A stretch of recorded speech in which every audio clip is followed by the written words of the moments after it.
Chapter 3, Brothers at War, The Early Battles. With Fort Sumter's fall, President Lincoln called for 75,000 volunteers to suppress the Southern rebellion. The response in the North was overwhelming, but so was the backlash in the South.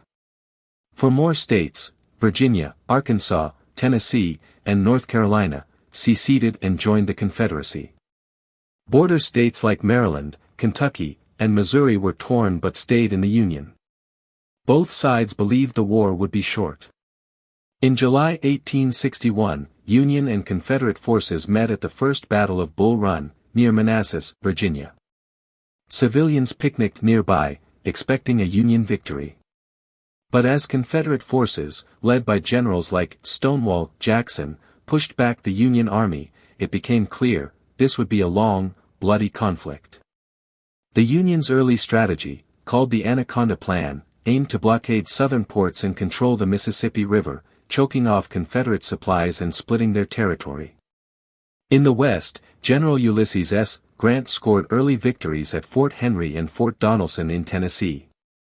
His demand for unconditional surrender earned national attention.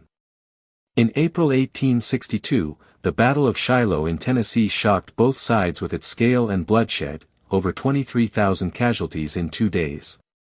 It was a grim preview of what lay ahead. On the seas, the Union Navy enforced its blockade while engaging in a historic first, ironclad ships. The USS Monitor and CSS Virginia clashed at Hampton Roads in a draw that marked the end of wooden warships. In the east, General George B. McClellan led the Army of the Potomac in the Peninsular Campaign, an attempt to capture Richmond.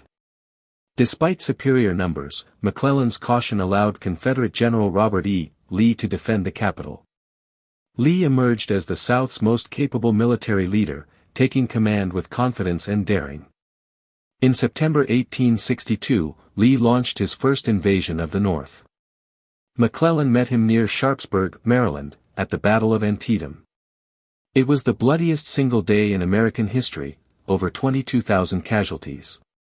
Though tactically inconclusive, Lee retreated, and Lincoln seized the moment to change the war's purpose. Chapter 4, Emancipation and Turning Points. On January 1, 1863, Lincoln issued the Emancipation Proclamation. It declared all enslaved people in Confederate-held territory to be free. Though it didn't immediately free a single slave, it transformed the war into a fight against slavery and dissuaded foreign powers like Britain and France from supporting the Confederacy. African Americans began enlisting in the Union Army in large numbers. By war's end, nearly 180,000 black soldiers had served, proving their valor in battles like Fort Wagner, where the 54th Massachusetts Infantry Regiment fought bravely. Meanwhile, the war raged on. The Union suffered a devastating defeat at Fredericksburg in December 1862, followed by another at Chancellorsville in May 1863. There, Lee defeated a much larger Union force but suffered a major loss. General Stonewall Jackson, accidentally shot by his own men, died days later. That summer, Lee launched a second invasion of the North. In July 1863, his army clashed with Union forces under General George Meade at Gettysburg, Pennsylvania.